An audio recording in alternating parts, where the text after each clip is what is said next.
Olá, estamos começando mais uma edição do Panorama. Veja os destaques de hoje. Tem início em Caratinga o recadastramento anual de servidores inativos, aposentados e pensionistas. Mutirão Nacional de Negociação de Dívidas vai até o dia 30 de novembro.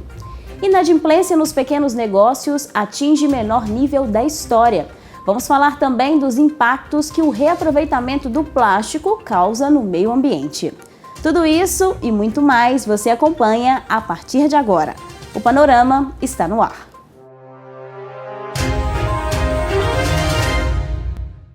A Prefeitura de Caratinga convoca todos os servidores inativos, aposentados e pensionistas para realizarem o recadastramento anual. Esse público deverá comparecer ao Departamento de Recursos Humanos na Travessa Coronel Ferreira Santos, número 30, no centro, levando o comprovante de residência atualizado e documentos pessoais.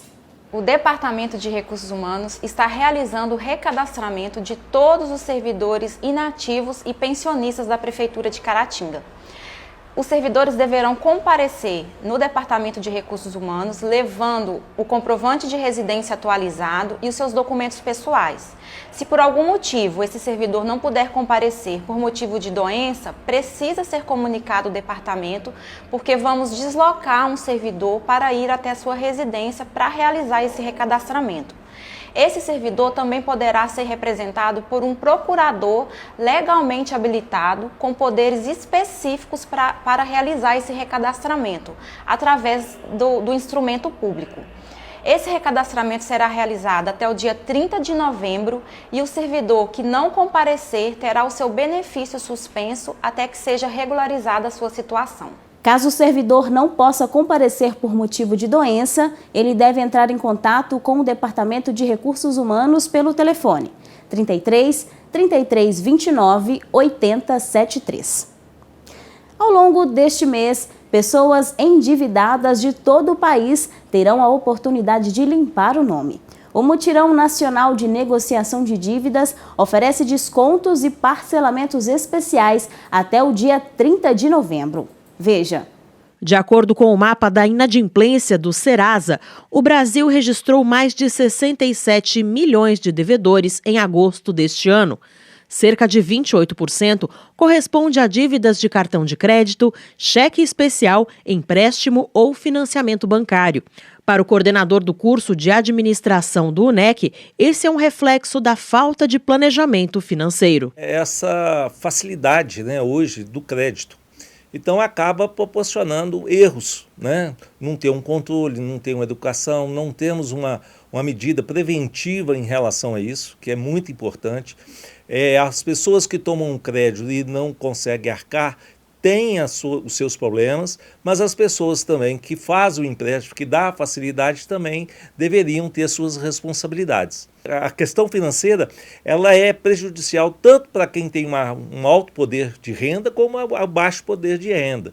Ela afeta todo mundo, Se você errar, você vai pagar por isso e vai ter seu nome sujo, o seu crédito vai ser cortado. Para reduzir o índice de inadimplência referente a serviços bancários, foi criado o Mutirão Nacional de Negociação de Dívidas.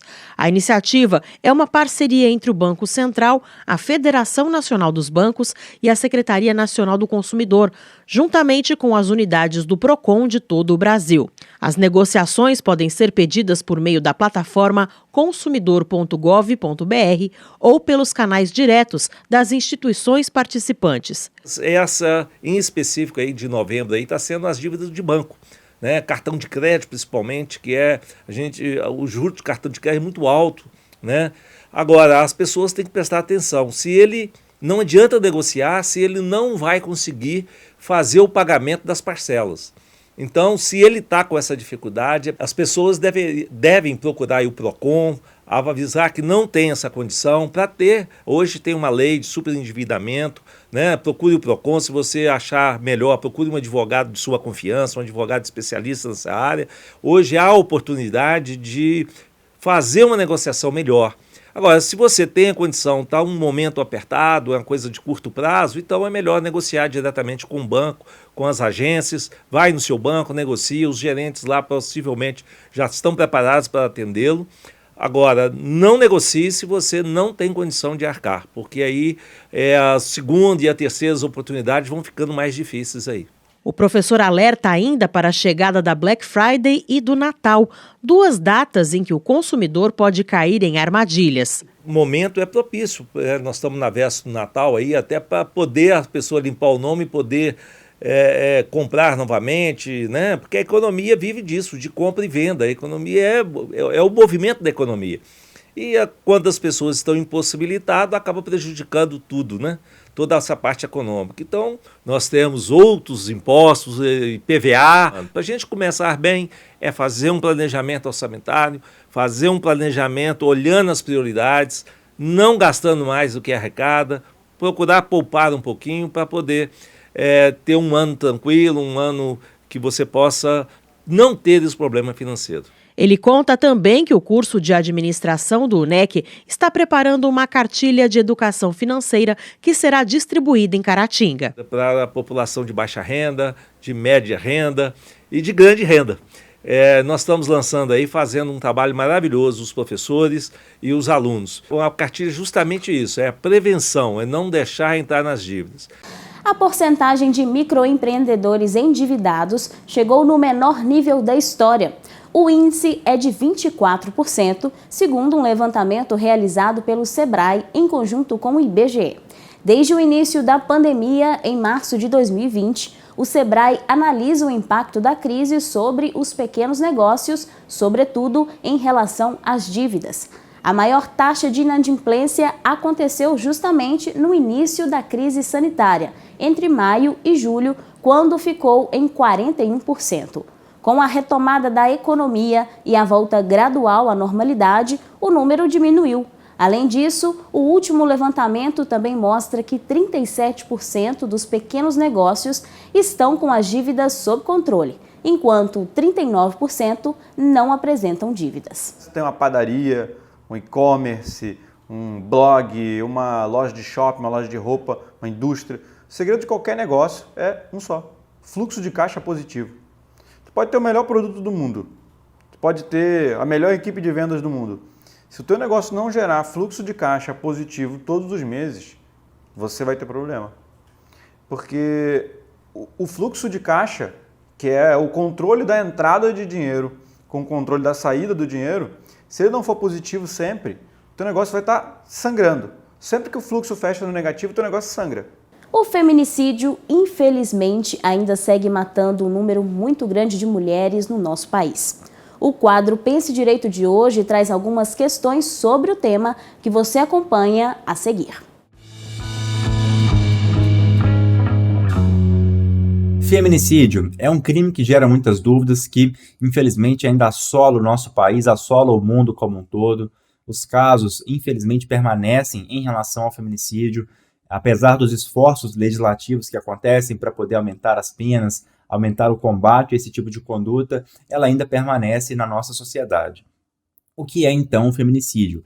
O feminicídio nada mais é do que a forma qualificada do crime de homicídio. O homicídio existe na sua forma simples e também existe na sua forma qualificada. O homicídio simples, basicamente, é matar alguém. Para essa conduta, temos uma pena de reclusão de 6 a 20 anos. Contudo, se o crime de homicídio acontece com algumas peculiaridades, essas peculiaridades podem qualificar o crime, torná-lo mais grave. E aí, para o crime de homicídio qualificado, a pena deixa de ser de 6 a 20 anos, passa a ser de 12 a 30 anos. A pena aumenta bastante. Por quê? Porque há aí, no caso, uma ou mais qualificadoras. Dentre as qualificadoras, nós temos a motivação para o crime, se for um motivo fútil. Nós temos aí o suposto ou possível emprego de explosivo, veneno ou asfixia, enfim. E nós temos também a qualificadora do feminicídio, ou seja, o feminicídio, repito, nada mais é do que o crime de homicídio na sua forma qualificada. O feminicídio não é um crime autônomo, ele não está previsto em outro artigo do Código Penal, não. Ele é homicídio qualificado. E o que é o feminicídio, então? O feminicídio é o homicídio praticado contra a mulher por razões da condição de sexo feminino. Isso basta para tornar o crime qualificado, para tornar o homicídio um feminicídio. E o que são as tais razões da condição do sexo feminino? A própria lei traz para nós aqui no artigo 121, parágrafo 2º-A, incisos 1 e 2 do Código Penal. Considera-se que há razões de condição de sexo feminino quando o crime envolve, primeiro, violência doméstica e familiar, segundo, menosprezo ou discriminação à condição de mulher. Explicando então o que são esses incisos. O inciso primeiro, violência doméstica e familiar, é aquela situação, infelizmente clássica, né, do marido que mata a esposa porque está com ciúmes, ou porque qualquer outro motivo, porque é possessivo, porque acha que ele manda mais que ela no lar por algum motivo. É aquela conduta até do ex-marido que mata a ex-mulher também, porque basta que a relação tenha havido, ainda que ela já tenha se encerrado, basta que ela tenha havido, que nós podemos configurar a violência doméstica ou familiar. É também o namorado que mata a namorada, o companheiro que mata a companheira, ainda que não casados, mas moram juntos, também pode encaixar, né? O ex-namorado que mata a ex-namorada, o filho que mata a mãe, pode encaixar sim no crime de feminicídio. Por quê? Porque há aí uma relação de violência familiar. Ora, nós temos um vínculo de parentesco claro aí. O neto que mata a avó, o irmão que mata a irmã, o pai que mata a filha, o avô que mata a neta. Isso tudo pode configurar aí o crime de feminicídio em razão da violência doméstica e familiar. Nós temos que olhar para o sexo da vítima. Se a vítima for do sexo feminino, então, envolvendo aí essa razão, né, essa condição aí contra a mulher por razões da condição do sexo feminino, aí nós podemos configurar o feminicídio, seja na modalidade da violência doméstica familiar, que eu já expliquei, ou seja também na modalidade do menosprezo ou discriminação à condição de mulher. O que seria isso? Vamos pensar num contexto em que nós temos uma empresa onde trabalham várias pessoas. Temos homens e temos mulheres trabalhando ali. Nenhum deles é parente um do outro, nenhum deles nunca se relacionou amorosamente, afetivamente um com o outro, nenhum deles mora ou morou um com o outro. A princípio, então, fica claro que nós não temos aí uma situação de convivência doméstica ou familiar, não temos um vínculo doméstico ou familiar, já está descartado. Só que ainda assim é possível haver um feminicídio nesse meio. Como assim? Imaginemos que um desses homens que trabalha nessa empresa, ele é profundamente machista.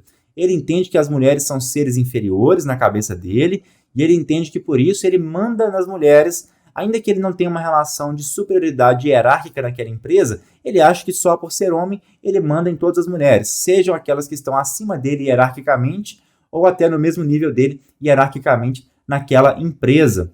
Ele acha que manda tão somente por ser homem, ou seja, há na cabeça dele o menosprezo, uma discriminação à condição de mulher. Ele está menosprezando, está discriminando as outras pessoas pura e simplesmente por serem mulheres. Se ele se envolve com uma briga aí com uma dessas mulheres no ambiente de trabalho e mata uma delas ou tenta matar uma delas, nesse contexto de machismo, de menosprezo da condição da mulher, ele estará praticando um homicídio na modalidade feminicídio, um homicídio qualificado pelo feminicídio. Por quê? Porque por mais que nunca tenha havido aí uma relação doméstica ou familiar, existiu um menosprezo ou uma discriminação à condição de mulher. Isso também basta para configurar o feminicídio. Ou seja, em alguns casos, o feminicídio também se configura pela Lei Maria da Penha. A Lei Maria da Penha trata de violência doméstica ou familiar. Então, é o inciso 1 do artigo 121, parágrafo 2º-A do Código Penal. Está claro para nós aí. Só que em alguns casos que não são contemplados pela Lei Maria da Penha, ainda assim eu posso ter feminicídio, como no último exemplo que eu dei aí, do sujeito que mata uma funcionária da empresa pura e simplesmente porque acha que as mulheres são inferiores a ele. Aí nós não temos a contemplação da Lei Maria da Penha. A Lei Maria da Penha não incide nesse caso. E mesmo assim incide o crime de feminicídio, porque ele está previsto no Código Penal e a Lei Maria da Penha é outra lei, a Lei 11.340 de 2006, que é uma lei autônoma, ela não se confunde com o Código Penal. Então, essas são algumas das peculiaridades do crime de feminicídio, ou, melhor dizendo, do crime de homicídio qualificado pelo feminicídio. Nas nossas redes sociais você tem acesso a todos os conteúdos do quadro Pense Direito. Vale a pena conferir. Agora nós vamos falar sobre saúde bucal. A melhor forma de ter um sorriso saudável começa na higienização correta. Para levar essa e outras informações importantes sobre o assunto, estudantes do curso de odontologia do Centro Universitário de Caratinga, que é mantido pela FUNEC, ultrapassaram os muros da faculdade e foram para a comunidade promover a educação sobre saúde bucal.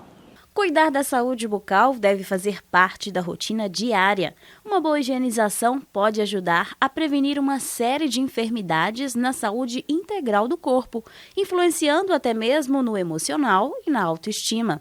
Para promover a educação sobre higienização e a saúde bucal, estudantes do curso de odontologia da UNEC, que é mantido pela Fundação Educacional de Caratinga, estão levando muito conhecimento para toda a comunidade. Com as crianças, o projeto foi desenvolvido de forma lúdica. O que parece brincadeira, na verdade, é aprendizado para uma vida toda. Eu aprendi que a gente tem que escovar os dentes muito, até eles ficarem bem limpinhos. Mas só meu primo que come bala toda hora. Eu escovo direitinho. Tem uma pasta de tutti-frutti que ela nunca cai no chão. Tenho uma escova bem limpinha e eu escovo os dentinhos todo dia na hora de ir para aula e na hora antes de eu ir dormir. Os estudantes se prepararam com figurino especial e até criaram personagens para ensinar por meio da contação de histórias.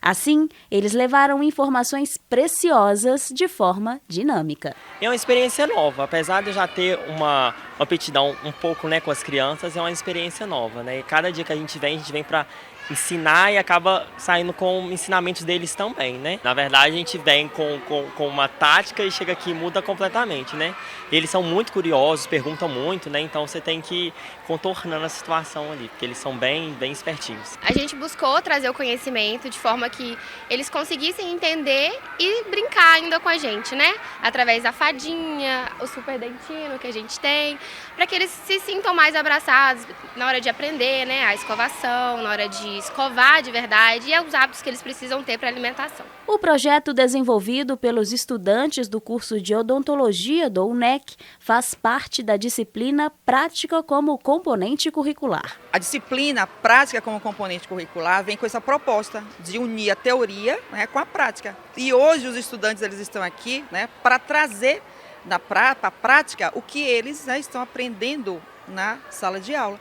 Então, ele é um projeto que iniciou desde o semestre passado, onde eles receberam palestras de profissionais da área, como, por exemplo, pediatra, nutricionista, odontopediatra. Então, eles receberam várias informações relacionadas ao público infantil e hoje eles estão aqui apresentando esse trabalho de forma lúdica, criativa, mostrando a importância da escovação correta para a prevenção da saúde bucal. Neste semestre, os trabalhos desenvolvidos dentro da disciplina também alcançam outros públicos, como os adolescentes, idosos, gestantes e pacientes em condições especiais, como no caso da Asadom, Associação de Amparo aos Doentes Mentais São João Batista.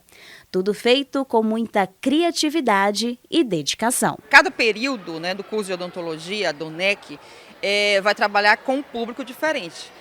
Então, tem alguns períodos. Um período vai trabalhar com criança, adolescentes, idosos, gestantes, e também pacientes especiais. Então, esse é o nosso papel. Então, enquanto um curso de ensino superior, então a gente tem esse papel de levar para a prática, levar para a comunidade tudo aquilo que foi aprendido na teoria. E agora você vai conferir uma reportagem que te fará voltar o olhar para o cuidado com o meio ambiente. O assunto são as garrafas PET e a importância de encontrar alternativas quando o assunto é o lixo plástico. Tem gente dando um show de sustentabilidade ao usar esse material na confecção de vassouras. A garrafa PET já faz parte do cotidiano e é utilizada para embalar praticamente todos os líquidos, de remédios a bebidas. Mas ela também pode ser encontrada em outros tipos de embalagens e em outros setores da indústria, como têxtil, que usa o material como matéria-prima para a fabricação de tecidos.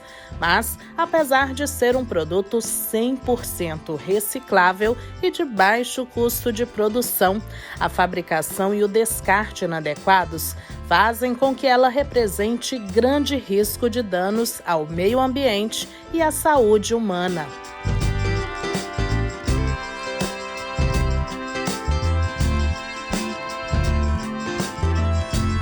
Se você enterrar plástico, e eu já tive a oportunidade de trabalhar em aterros em que foi fazer algum sistema de recuperação dos antigos lixões, plástico que já foi enterrado aí e que você vê datas de que foi produzido, há mais de 40 anos ele está intacto.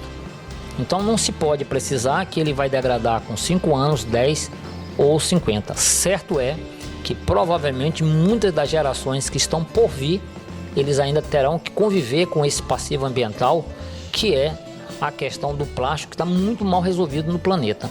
Com o avanço do delivery de alimentos e do comércio eletrônico, além do maior uso de material hospitalar descartável, como máscaras e luvas, o consumo de plásticos explodiu durante a pandemia do coronavírus.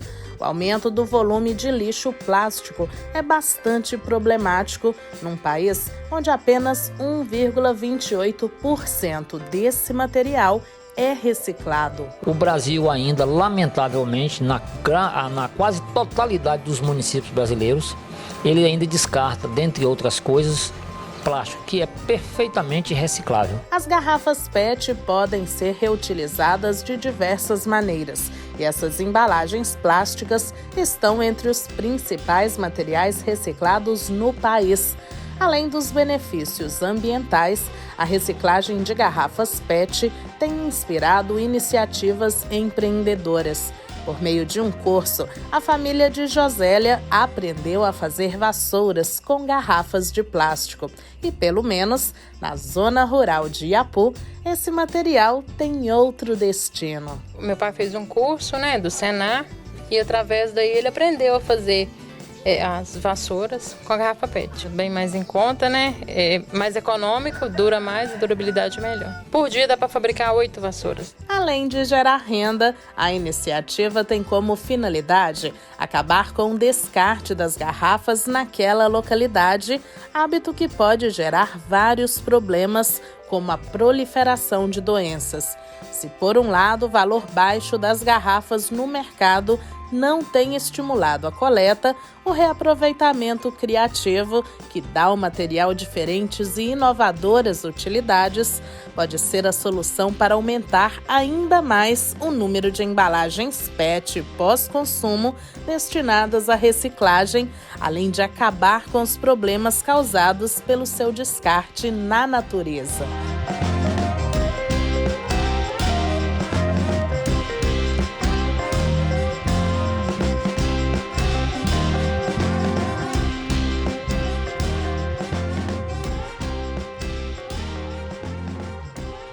A reciclagem é de fato uma transformação. É gratificante saber que materiais que iriam para o lixo viram itens como as vassouras que vimos na reportagem e que fazem parte da rotina de muitos lares. Agora vamos para um rápido intervalo e na volta você vai ver sobre as ações de conscientização sobre o AVC no Hospital Irmã Denise. Como a educação pode contribuir para a diminuição da criminalidade no Brasil? Vamos ver uma reflexão sobre este assunto. Alunos dos ensinos fundamental e médio da Escola Professor Jairo Grossi são destaque em concurso. Suculentas, um mundo de diversidade e uma paixão quase impossível de controlar. É daqui a pouco, voltamos já.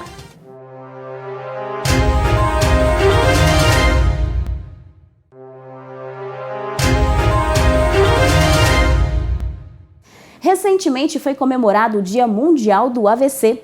Pensando em ações educativas sobre o tema, o Hospital Irmã Denise, mantido pela FUNEC, realizou uma campanha para alertar pacientes e colaboradores sobre a importância da prevenção e do reconhecimento dos sinais precoces da doença. Quando se trata de AVC, acidente vascular cerebral, cada minuto é importante. Minutos podem salvar memórias, a fala, a mobilidade e a vida.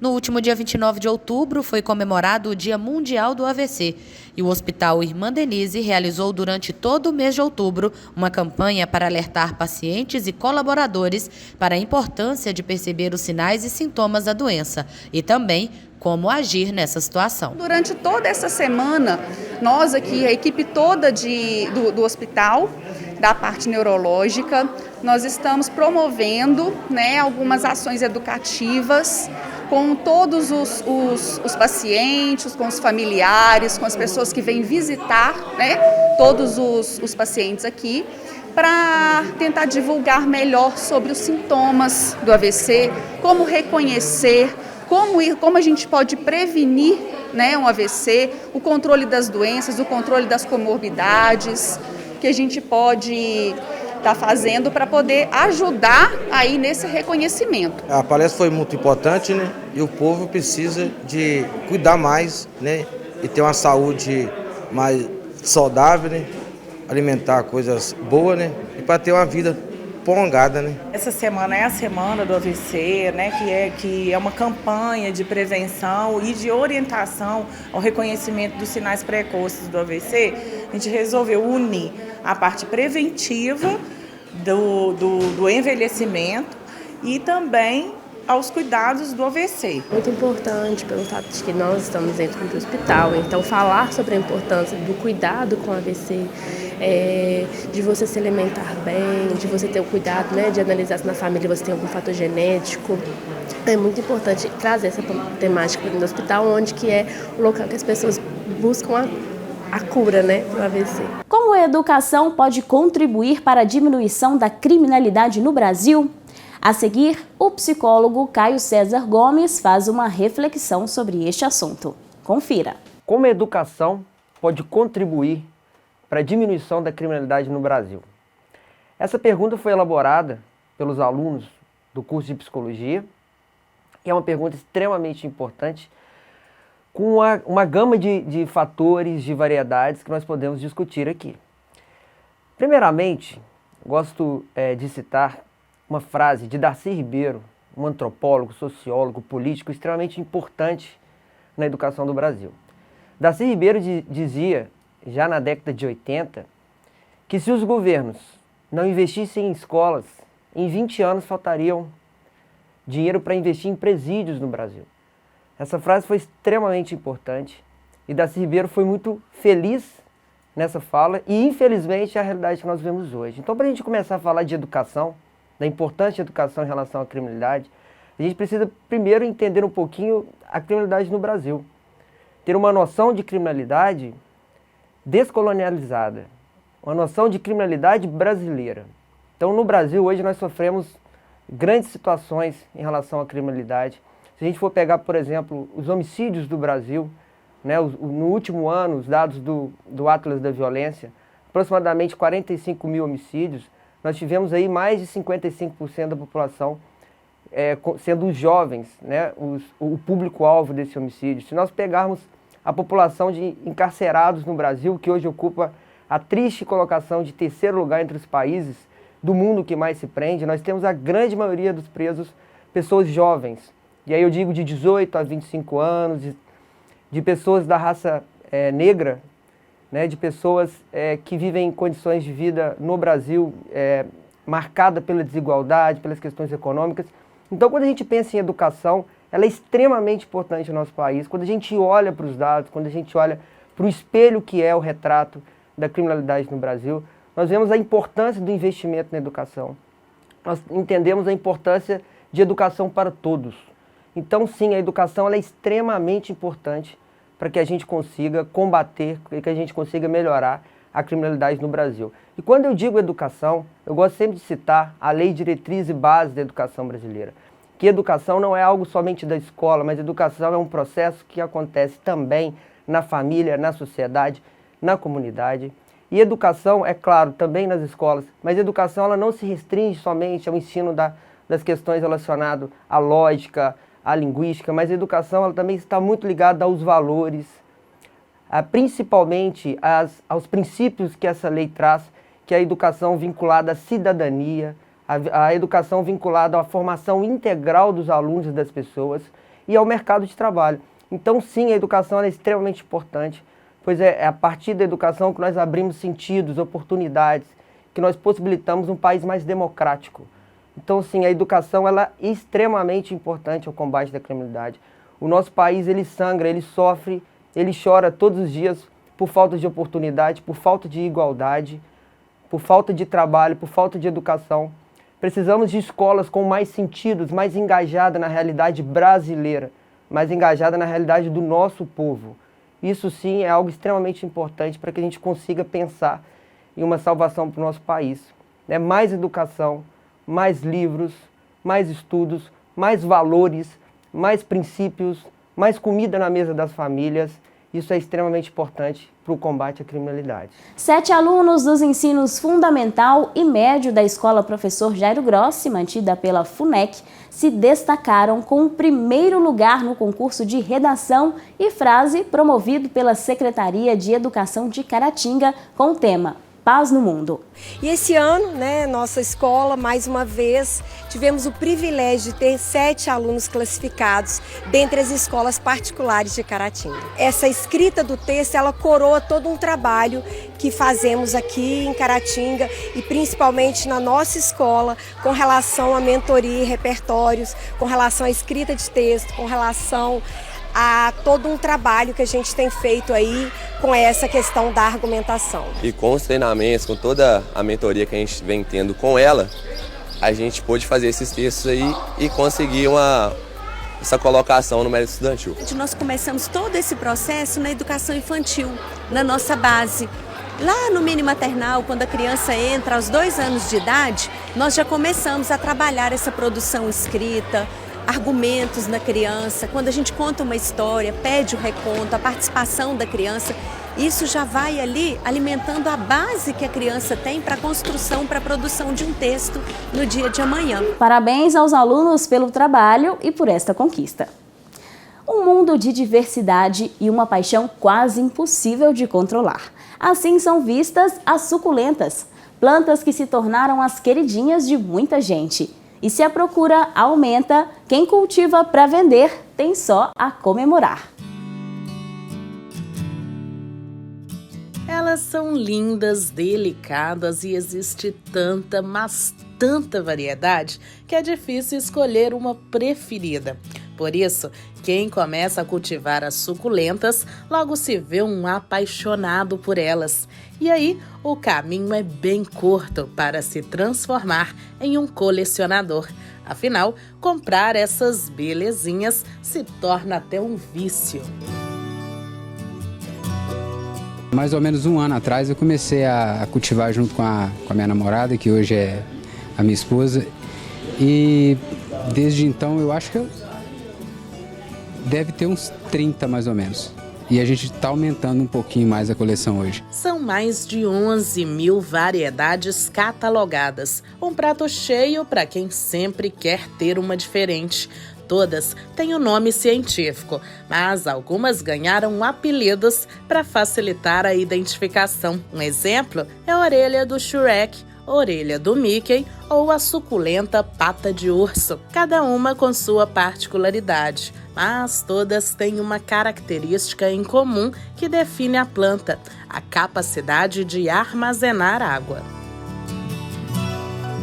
As suculentas são plantas muito utilizadas na ornamentação, já que o manuseio e a manutenção delas são bem fáceis. E também pelo grande poder de reprodução. É muito fácil você retirar uma muda de uma suculenta. Essas plantas elas são originárias de regiões de climas desérticos, né? São regiões que têm uma baixa concentração de água e uma alta temperatura. E então essas características desses ambientes, ao longo de milhares de anos, essas características permitiu que as plantas suculentas elas se tornassem um grupo especializado em armazenar grande quantidade de água, principalmente nas suas folhas e nos caules.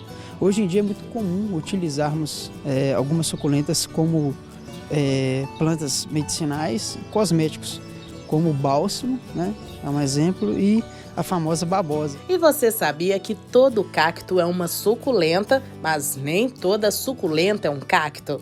Só para se ter uma ideia, existem cerca de 22 mil espécies de suculentas, sendo 2 mil só de cactos. As suculentas chegam a ser vendidas em supermercados. Já invadiram os arranjos de eventos, buquês de noivas e se tornaram as queridinhas das varandas e dos espaços internos. Mas por que será que elas estão bombando? Porque são fáceis de cuidar ou porque têm belezas exuberantes? Não precisa aguar tanto e ela não dá fungos, a suculenta. Então hoje virou moda. Hoje o povo chega aqui procurando suculenta e a gente vende bastante. Gasta muita atenção. É uma variedade muito grande e chama muito a atenção das pessoas.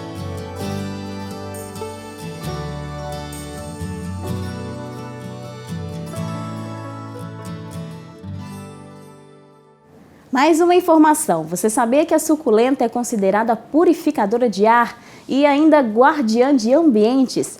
Os decoradores sempre a sugerem porque dizem que acalma e traz harmonia aos espaços. A paróquia do Santuário de Caratinga está promovendo a realização de uma live solidária. A iniciativa tem o intuito de arrecadar recursos para a realização das obras de reforma do prédio da igreja. Saiba como será o evento e de que forma é possível participar assistindo a reportagem a seguir. O Santuário de Adoração Perpétua de Caratinga é um dos cartões postais da nossa cidade. São 60 anos de fundação e de muito significado para a religiosidade do município. O catolicismo e a nossa diocese têm o santuário como um local de importante instrumento para a propagação da fé cristã. Sendo assim, pela primeira vez em 6 décadas, o local passará por uma reforma completa, como forma de modernização e de oferecer mais conforto e comodidade para os fiéis. Nós estamos com a primeira reforma do santuário após a construção dele. Ele foi construído aproximadamente há 60 anos atrás e esta é a primeira reforma. Então nós temos muito o que executar. Nós temos a questão da elétrica, nós temos a questão da iluminação, da acústica e nós precisamos fazer essa reforma para melhor acolher os romeiros e os fiéis que passam por este santuário todos os dias. Para angariar recursos para a obra, a Paróquia do Coração Eucarístico de Jesus promove a live premiada. A iniciativa faz parte do projeto Eu Amo Santuário. Por R$ 60 é possível adquirir uma cartela e concorrer a R$ 20 mil em dinheiro e 3 carros 0 km. Eu gosto de estar elaborando um trabalho, envolver a comunidade e a comunidade tem respondido muito bem. Então nós criamos essa live premiada que traz cada cartela o direito a 4 prêmios, o primeiro prêmio R$ 20 mil, o segundo, o terceiro e o quarto prêmio, uma Fiat Toro em cada rodada 0 km. Para essa live premiada. Nós estamos com várias parcerias com comerciantes no centro de Caratinga, vários estão com pontos de venda. Vocês podem entrar em contato conosco na Secretaria Paroquial também ou por meio do nosso call center. Nós estamos com um call center funcionando aqui na paróquia pelo número 99700-8630. E aí vocês podem entrar em contato, adquirir a sua cartela e vai estar participando dessa live. Ainda de acordo com o padre Renivaldo, um call center funciona das 8 da manhã às 9 da noite para prestar atendimento a quem deseja adquirir o título de doação da live premiada. Estão disponíveis os seguintes telefones: 33 9 9700-8630 e 99701-0033. A live vai acontecer no dia 18 de dezembro e poderá ser vista por meio das redes sociais. No Facebook, @Pascom Santuário. No Instagram, @Pascom_SZ.